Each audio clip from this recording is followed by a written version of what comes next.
disagree publicly, to have facts, to make informed arguments and the counter-arguments for whatever the subject might be, welfare, taxes, war, religion, to speak your mind without fear of beating or arrest or seizure of assets or death.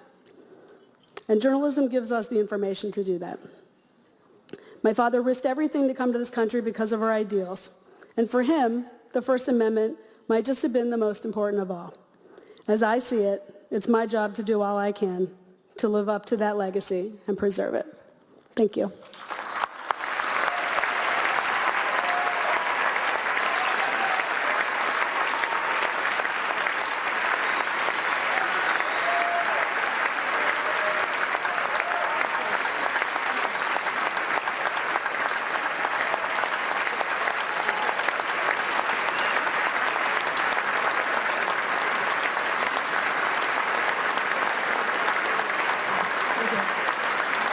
And now,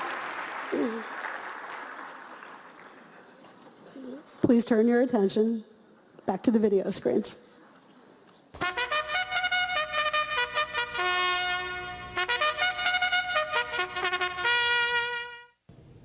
Good evening, everyone. Paul Ryan here. I'm sorry that the Correspondents Association decided against my idea to have the dinner in Janesville this year. So, unfortunately, I'm not able to be with you there tonight. Instead, Jana and I will be spending the evening freshening up my LinkedIn page. Waiter at Tortilla Coast, 1991 to 1994. You know, I'm looking forward to figuring out whatever is next for me, but I'm going to miss sparring with the press every day. Baraboo. Sorry, somebody spoke out, not calling on you. Baraboo. In fact, boredom is probably my biggest worry for life after Congress. Luckily, Boehner texted me the other day, and he said he found something that helps him chill out. It's something to do with grass. I don't really know.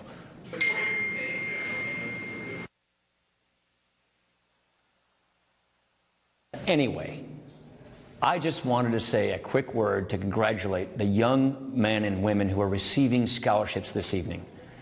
I was able to visit with them yesterday, and it affirmed for me that the future of journalism is indeed bright.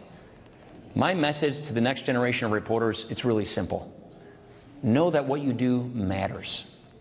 There's so much noise out there, but our republic does not work without an informed electorate. Pay attention to the policy, not just the personalities. Look at the human impact, not just the horse race. And above all, challenge yourself to challenge us, those of us in public office. Because what you do, it really matters. It provides transparency and accountability. Done right, journalism can not just inform, but empower citizens. Of course, we don't always agree on what's right and what's fair, but that push and pull, that makes us both better. It creates a higher standard. It's part of the genius of this country, and it will endure through any turbulent time. So tonight, I say cheers to the First Amendment, and again, offer my congratulations to the scholarship winners. Have a great night.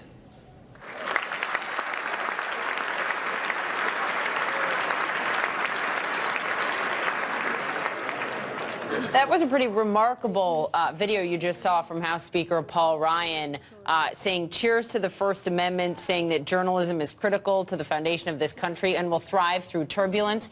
The exact opposite message of what we heard from the president tonight and the reason why he's not there. Look, that is a speech, even a short video, that President Trump would never do. Never. You cannot see him delivering the message that the Speaker of the House did right there. It's a pure defense of journalism, saying he met with the students who are being honored tonight, who are a big part of what tonight is all about. I will say the president did meet with those young journalists. The president and the vice president did meet with those young journalists, but Paul Ryan speaking to journalists and saying that our democracy depends on you.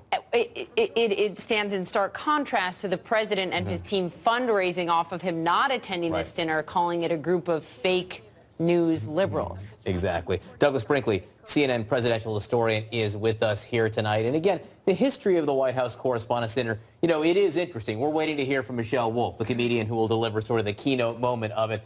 It's not like comedians have been there since Calvin Coolidge, though. No, it really began in the Reagan years with Mark Russell in 1983, and he did satire, Washington satire. Before that, it was like Frank Sinatra and Duke Ellington, Nat King Cole. Not shabby, by the way. Really? You can't beat Duke Ellington, Ray Charles, people like that. But then suddenly it became the comedians, and now each comedian has to vie for who's the best, who bombs. There's always a lot of pressure on them. Stephen Colbert is often is seen as a high water mark. Don Imus kind of shattered the mold of things when he mocked Bill and Hillary Clinton right in front of them, and they ended up trying to get C-SPAN to not rerun Imus because they were so offended by it. Well, look, you bring up Colbert, and that was, a searing takedown, if you will, although some in jest, some not in jest of the president at that time, and President Bush sat there and took it. This president has chosen not to for the past 2 years. We'll see if he ever does. If he ever does come to one of these, what president has performed the best? Meaning, he has taken the roasting the best, and he has performed the best on stage. Without question, Barack Obama. He created an art form with it, the way Jack Kennedy did with the press conference, or FDR with fireside chats. Obama worked with. Good evening. First, the Aldo Beckman Award, an award for presidential news coverage that recognizes a correspondent who personifies the journalistic excellence as well as the personal qualities exemplified by Aldo Beckman, the award-winning correspondent of the Chicago Tribune and former WHCA president. The award goes to Maggie Haberman.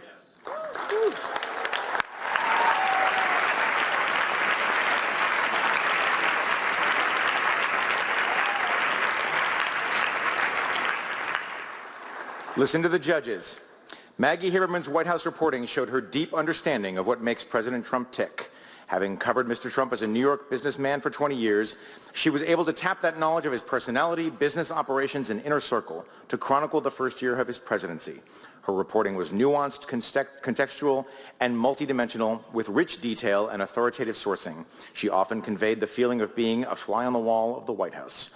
She also was a generous colleague who shared the fruits of her reporting with others at the Times. Maggie could not be here tonight, but Doug Mills of the New York Times will accept the award in her stead.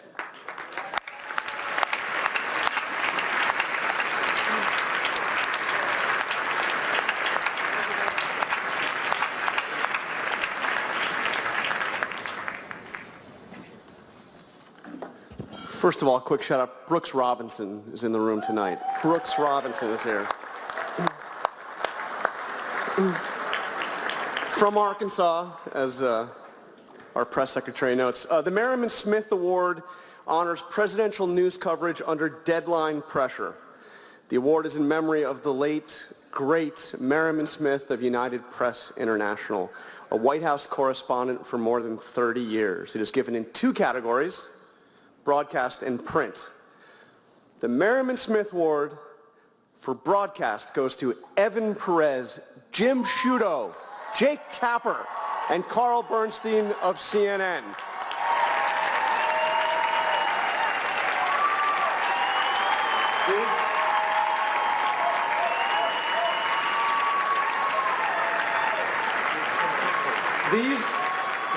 These four journalists and a number of other CNN reporters broke the story that the intelligence community had briefed President Barack Obama and President-elect Donald Trump that Russia had compromising information about Mr. Trump.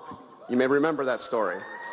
The CNN team later reported that then FBI Director James Comey personally briefed Trump about the dossier. The judges called their reporting breaking news at its very best.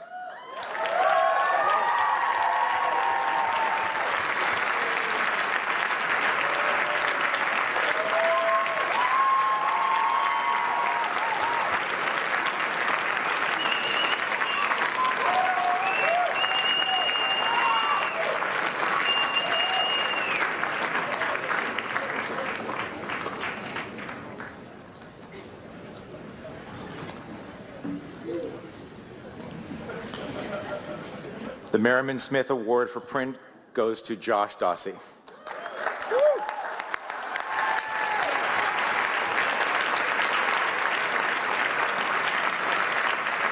Josh's story about the resignation of White House Press Secretary Sean Spicer grabs the reader from the opening sentence. Dossie hustled to find a wide assortment of sources and wove a narrative that conveyed the drama of the resignation and held the reader's attention.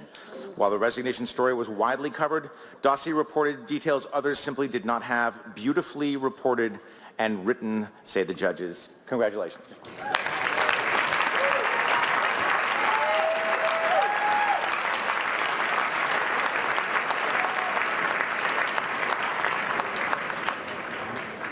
And also congrats to Chris Johnson. Where's Chris? Honorable mention in the Merriman Smith Award, Chris Johnson of the Washington Blade. Well done, lad.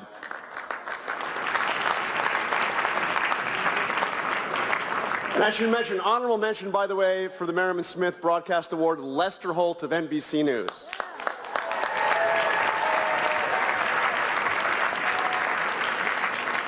Okay.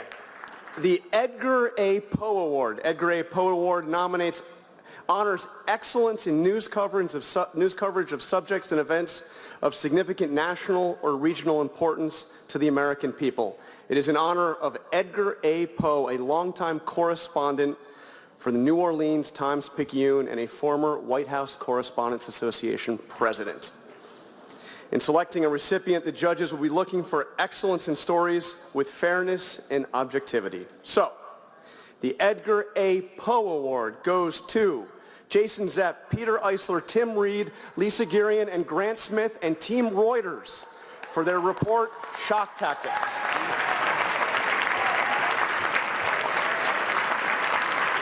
The judges called the 18-month examination of taser-related deaths and litigation stunning, new, and disturbing. The series involved impressive reporting from multiple angles, revealing the risks of a weapon that is not supposed to be lethal, but often is.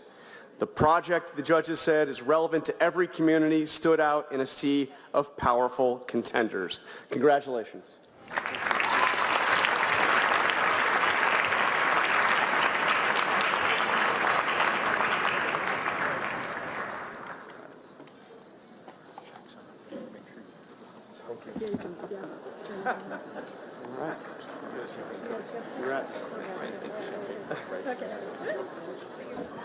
And the honorable mention for the Edgar A. Smith Award goes to, make sure I've got this right, Dan Diamond and Rachana Brahman of Politico for their reporting on Tom Price's private travel. Congratulations.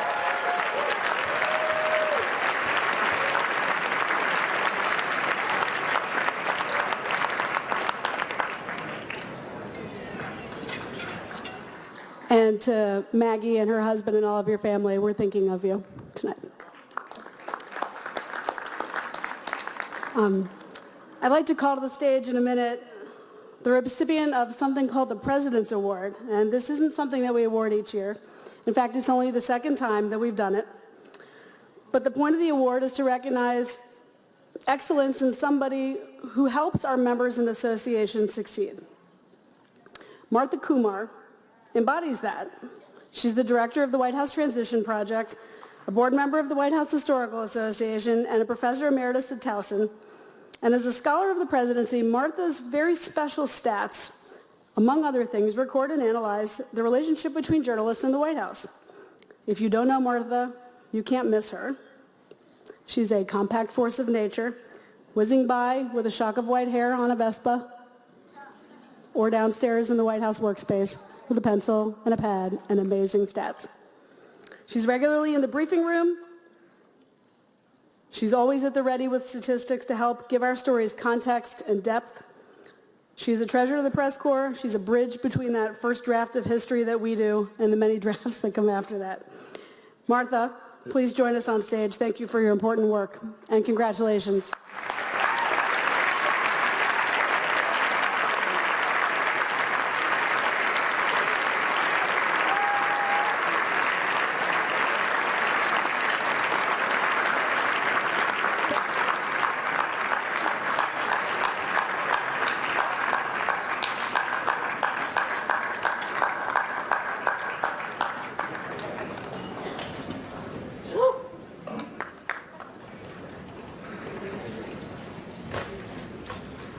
Yeah. And now, the first time I saw Michelle Wolf stand up, I thought, what is with that voice? The second time, I just gave in and let myself laugh. And at some point, as I kept watching her, I thought, this woman is actually saying a lot more in between the punchlines. Michelle Wolf was not always a professional comedian. She grew up in Hershey, Pennsylvania, ran high school track, and worked at Bear Stearns and J.P. Morgan Chase first. Figures that's who a Bloomberg reporter would pick. She's written for Seth Meyers. She had a regular gig on Trevor Noah's show, and then, wow, that big HBO special last year. And right after we signed her for the dinner, we found out she was going to be doing a Netflix series. So I don't know when she had time to do this, but we're thrilled that you did. She's not really a political comedian by training. She's not of Washington. But if 2016 taught us anything, it's that we should be listening to more people outside of Washington. And if 2017 taught us anything, it's, hey, that means women.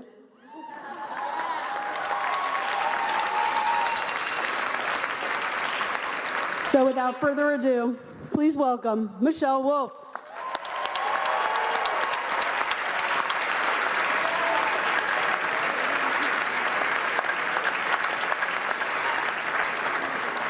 All right, this is long. This has been long.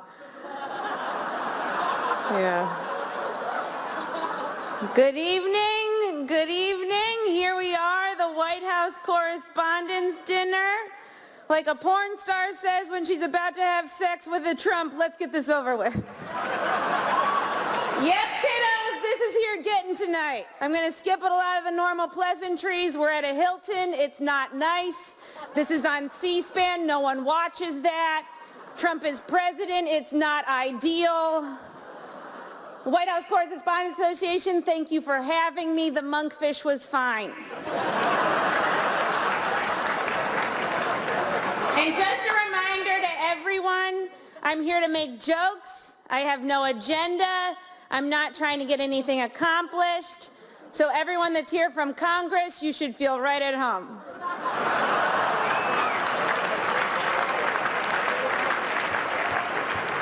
Now, before we get too far, a little bit about me. A lot of you might not know who I am.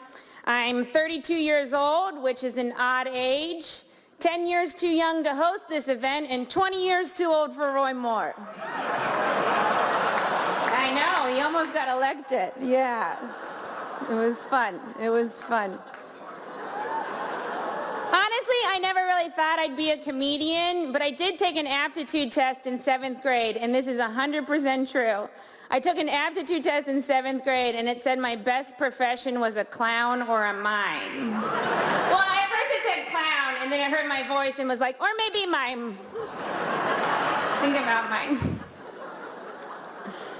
And I know as much as some of you might want me to, it's 2018 and I'm a woman, so you cannot shut me up. Unless you have Michael Cohen wire me $130,000. Michael, you can find me on Venmo under my porn star name, Reince Priebus.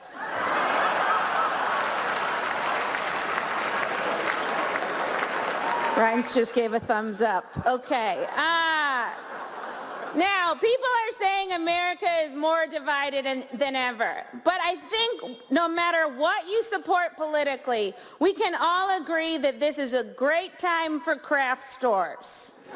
Because of all the protests, poster board has been flying off the shelves faster than Robert Mueller can say, you've been subpoenaed. And thanks to Trump, pink yarn sales are through the roof. After Trump got elected, women started knitting those pussy hats. When I first saw them, I was like, that's a pussy? I guess mine just has a lot more yarn on it. Yeah. Should have done more research before you got me to do this. Now, there is a lot to cover tonight. There's a lot to go over. I can't get to everything. I know there's a lot of people that want me to talk about Russia and Putin and collusion, but I'm not going to do that because there's also a lot of liberal media here, and I've never really wanted to know what any of you look like when you orgasm. Except for maybe you, Jake Tapper. I bet it's something like this. Okay, that's all the time we have.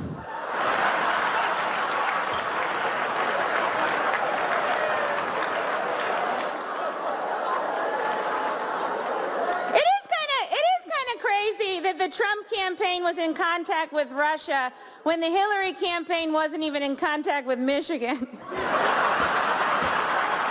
a direct flight. It's so close. Of course, Trump isn't here, if you haven't noticed. He's not here. And I know I would drag him here myself, but it turns out the President of the United States is the one pussy you're not allowed to grab. He said it first. Yeah, he did. You remember? Good. Now, I know people really want me to go after Trump tonight, but I think we should give the president credit when he deserves it. Like, he pulled out of the Paris Agreement, and I think he should get credit for that because he said he was going to pull out, and then he did, and that's a refreshing quality in a man. Most men are like, I forgot. I'll get you next time. Oh, there's going to be a next time? When people say romance is dead. People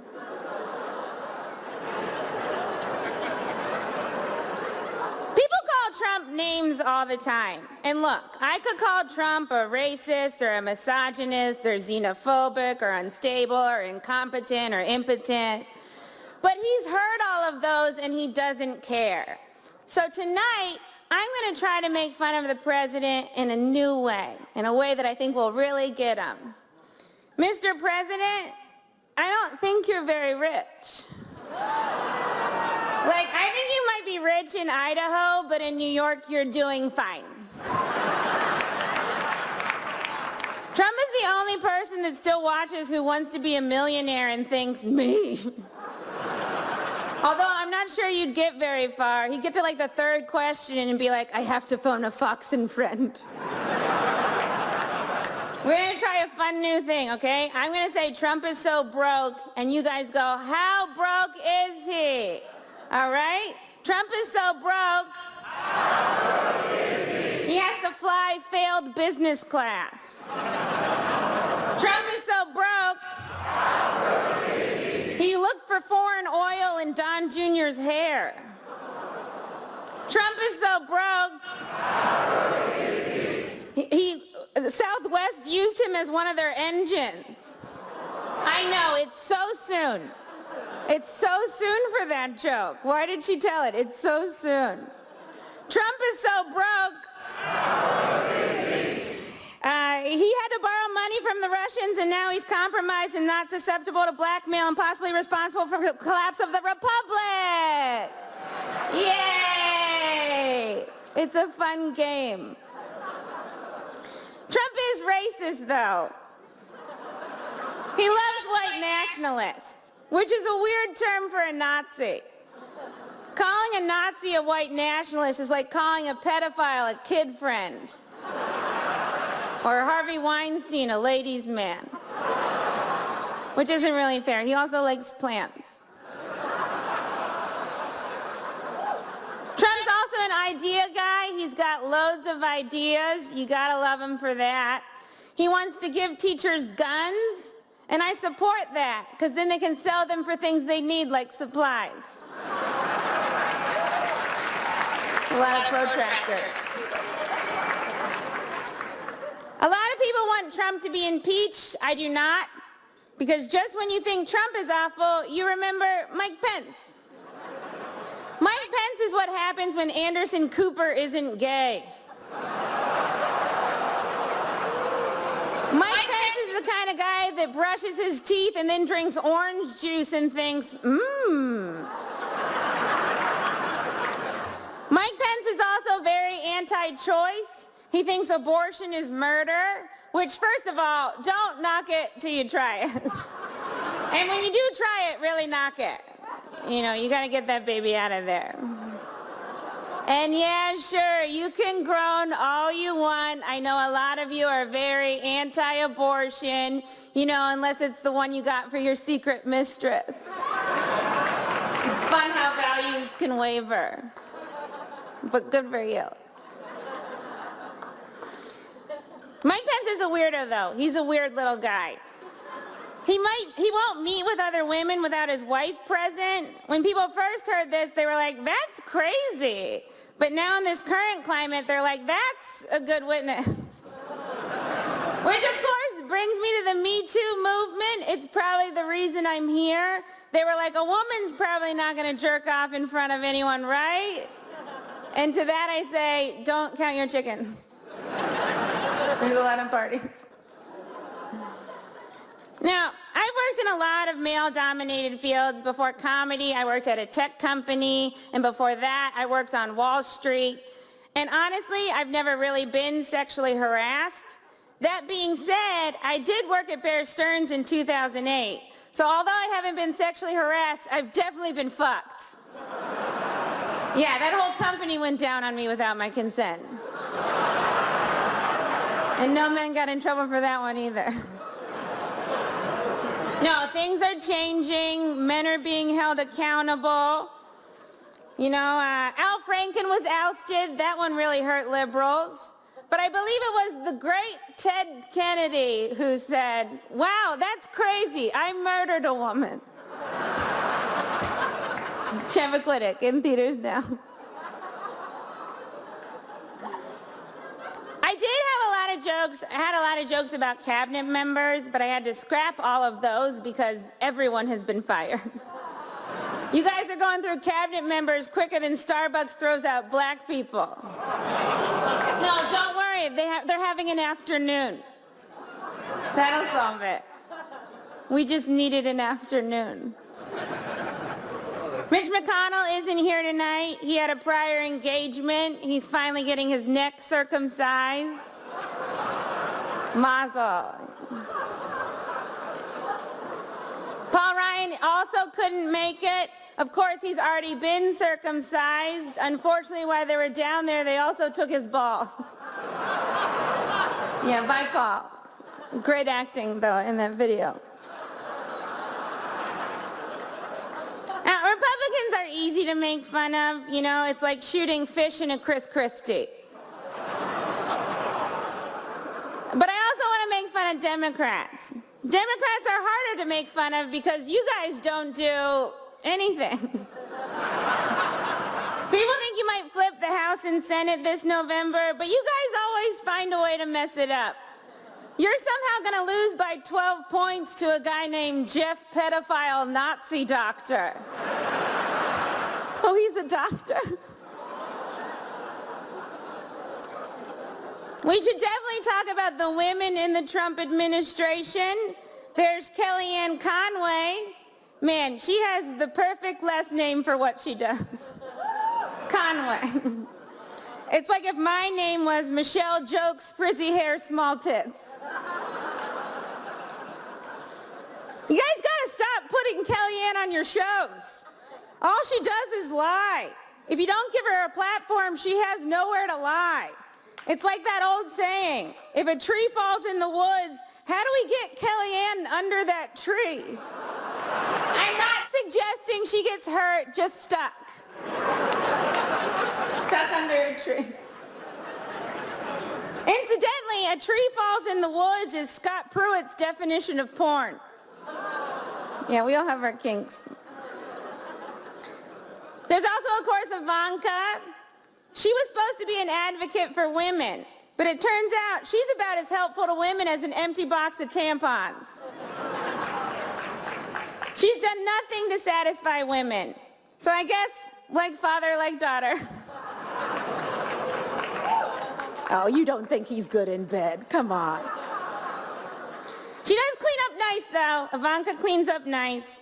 She's the diaper genie of the administration. On the outside, she looks sleek, but the inside, it's still full of shit. And of course, we have Sarah Huckabee Sanders. We are graced with Sarah's presence tonight. I have to say, I'm a little starstruck. I love you as Aunt Lydia on The Handmaid's Tale. Mike Pence, if you haven't seen it, you would love it. Every time Sarah steps up to the podium, I get excited because I'm not really sure what we're going to get. You know, a press briefing, a bunch of lies, or divided into softball teams. It's shirts and skins, and this time don't be such a little bitch, Jim Acosta.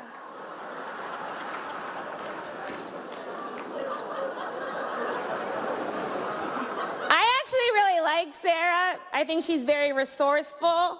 Like, she burns facts, and then she uses that ash to create a perfect smoky eye. Like, maybe she's born with it. Maybe it's lies. It's probably lies. And I'm never really sure what to call Sarah Huckabee Sanders. You know, is it Sarah Sanders? Is it Sarah Huckabee Sanders? Is it Cousin Huckabee? Is it Auntie Huckabee Sanders? Like, what's Uncle Tom but for white women who disappoint other white women? Oh, I know, Aunt Coulter.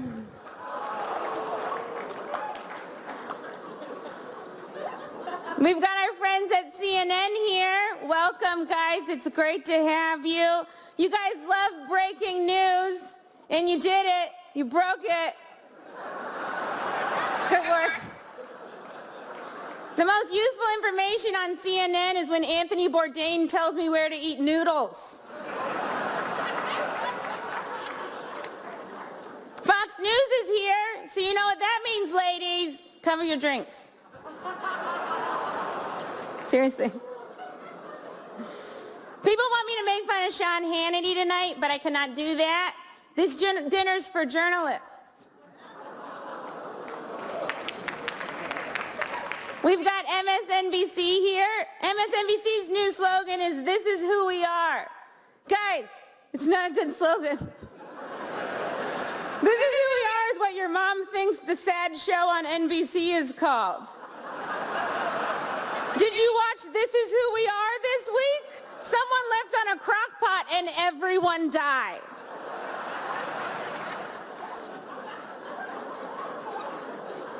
I watch Morning Joe every morning. We now know that Mika and Joe are engaged. Congratulations, you guys. It's like when a Me Too works out.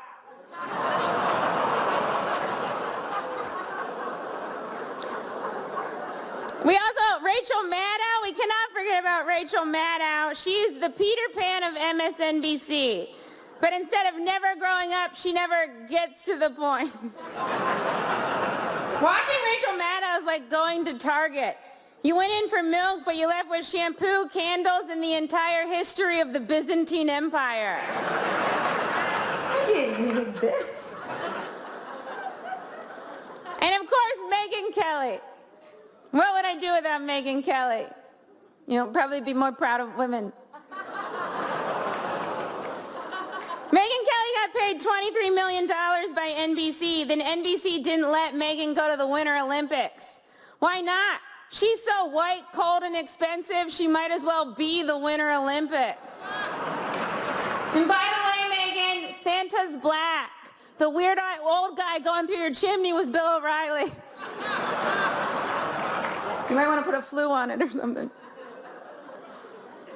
There's a lot of print media here. There's a ton of you guys, but I'm not going to go after print media tonight because it's illegal to attack an endangered species.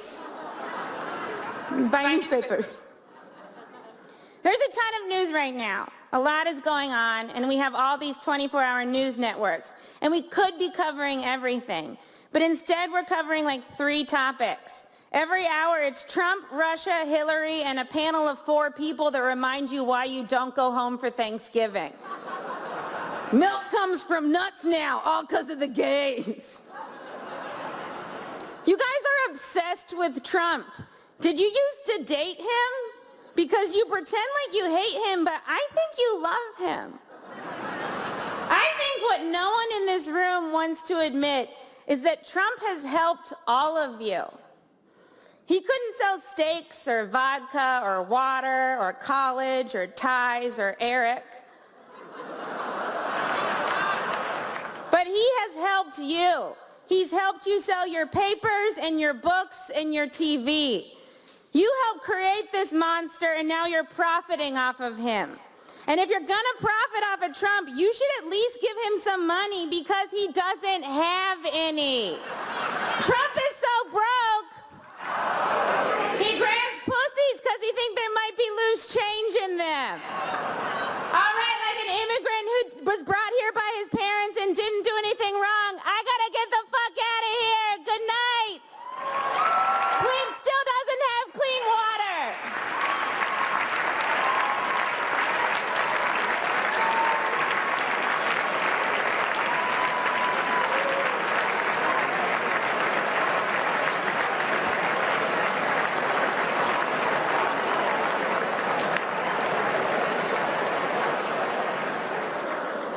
Ladies and gentlemen,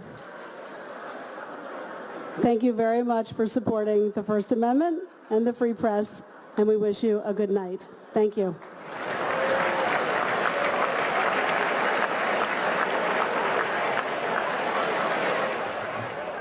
All right, you've been listening to comedian Michelle Wolf for the White House Correspondents' Dinner, a raucous, at times raunchy, I would Definitely say, performance. raunchy. I was right down a list. I don't know if you can see all the print here. It's 2 columns long here of everyone she mentioned by name. Your boys were not awake for that. Yeah. It was X-rated. I'm sorry, boys, if you were watching tonight. She really did have a lot to say and a lot of people to go after. A lot of people to go after. Let's round robin. Let me begin with you. We have some new panelists with us. Josh Green, go. I've been to stag parties that were more family-friendly than that was. So quite a performance from Michelle Wolf. Tiffany. I thought she was excellent. She was an equal opportunity offender. She made fun of Democrats. She made fun of Republicans. She made fun of Hillary. She made fun of Donald Trump. I laughed out loud several times during it. I'm not so offended by raunchiness. I thought she was great. Not in equal doses, though. Fair enough. But I think Donald Trump gives her a little bit more material.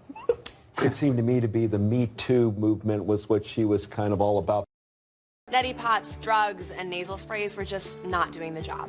I was sure nothing would work until I tried the My Pure Mist-Free steam inhaler. My doctor told me that steam is a really effective natural decongestant. With my little personal spa, I am free to breathe. It's the only cordless and the only ultra-pure steam inhaler. If allergies or sinus congestion is holding you back, you need to try the My Pure Mist-Free. Get My Pure Mist at Target, Bed Bath & Beyond, or Amazon. New day, the most news in the morning. Monday starting at 6 Eastern on CNN. Closed captioning brought to you by Thunder Leash, the simpler no-pull leash solution for your dog. Leash tugging and pulling is a very common problem. Finally, there's Thunder Leash. Thunder Leash's design creates simple calming pressure around your dog's torso. The result, no pulling. All right, welcome back to our special live coverage of the White House Correspondents' Center. You can see people filing out of the hall. This is actually the most difficult part of the evening. These people, out? They won't get to a bar or home for several hours right now. It takes forever to get home from this event. We just saw comedian Michelle Wolf deliver, a performance that was up and down in that room. You could see people laughing very hard at the beginning. Then in the middle, they weren't quite sure what they were getting. She actually made a joke at one point. You didn't research me before you invited me, did you? You don't know what you're getting. You didn't know what you were getting. Josh Green, to you. It was interesting to hear. She seemed to try to hit the president in his weakest of weak spots. She knows that his bank account is what he may be most sensitive about, and she literally had a refrain, Trump is so broke, ... What do you think would have happened had he been in the room? Hard to imagine, although we know from previous correspondence dinners when Trump was in the room, I'm thinking of 2011 in particular, and he was mocked to his face, that he tends to kind of sit there red-faced, stone-faced, not really kind of laughing along the way the presidents are ordinarily expected to do. So I don't imagine that he would have enjoyed her performance or found a lot of humor in those jibes. Sarah Sanders, when she was the butt of the jokes, was stone-faced, too. I mean, she didn't appreciate. Look, it's tough to, I mean, usually when you have the president there, there's some exceptions, but the comedian will take a little bit off the fastball. There have been exceptions in the past, Stephen Colbert with George W. Bush, but usually it's in a spirit of kind of mocking good humor. That was not the spirit of the affair tonight from Michelle Wolf, and you wonder if partly that because President Trump wasn't sitting there. Sarah Sanders was, though, and so that can't feel She didn't take anything off the fastball when it came to Sarah Sanders. No, I would note it's interesting. The New York Times did a profile on her a few days ago, and in it, she said to them that there's limited value in standing in front of a crowd and cracking a bunch of knee-jerk jokes about Mr. Trump. She found some value tonight. She found some value tonight, sort of the opposite of what I was expecting given that interview. Tiffany, Well, I think that, yes, she was the butt of the jokes tonight, but quite honestly, when Sarah Sanders comes to that podium every day, the American people laugh in horror at some of the things she says. She blatantly states falsehoods from that podium. She has changed the role of the White House press secretary. We have seen a transition where it has become okay to state these things that are emphatically not true, that are provably, demonstrably false. And so I think that, you know, if she can come before the American people every day and lie, that she has to sit there and take a comedian calling her out on that to her face. Paris? Fair enough. You don't have to be mean. I think there's a line that comedians have to draw. You can, and tonight you saw her go after the things that President cares about: his finances, his family, and his friends, like Kellyanne Conway, Sarah Huckabee Sanders, and the Vice President. And she took it to a level that was ad hominem. It was offensive and it was mean. You can critique somebody in jest, but there's a level when you take it over the edge, and I think she did that. I agree. Like Sarah Huckabee Sanders, to go after her weight. I think particularly as women, I don't want to see another woman dragging down another woman. I think this is the double standard of conservative women, how we face attacks that are unprecedented from liberal women as well as liberal men, and it's just from the left that says they want to empower women, but just not conservative women. I will say there's a bit of a paradox here. We're in the middle of it right now, which is, you know, we're all either journalists or political analysts trying to analyze and pick apart a comedy routine, and sometimes they're two different things. They are. Where it all comes together tonight is this is an event that happens in Washington that's about journalism, you know, with politicians everywhere there, and it happened to be televised on several different networks there with a lot of, you know, raunchy language. Keith, that's, you know, the paradox we're in. Yeah, I didn't like everything she said, but some of it I thought was funny, some of it wasn't funny for me, but she is a comedian. That is the core point I keep trying to make here.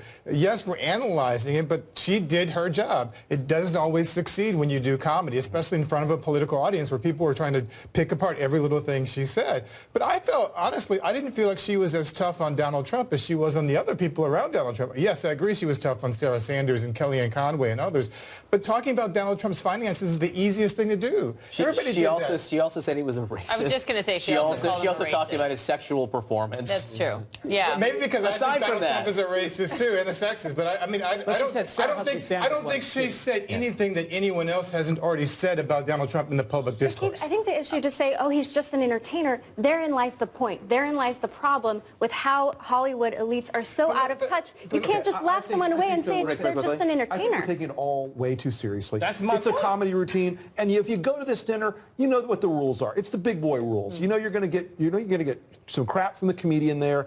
And if the president's not there, it's going to roll downhill to the people that are his representatives. Let's find out how it played in the room. Coming up next, we're going to speak to a couple people who were there. Did they laugh? Plus, the president's made a number of headlines tonight.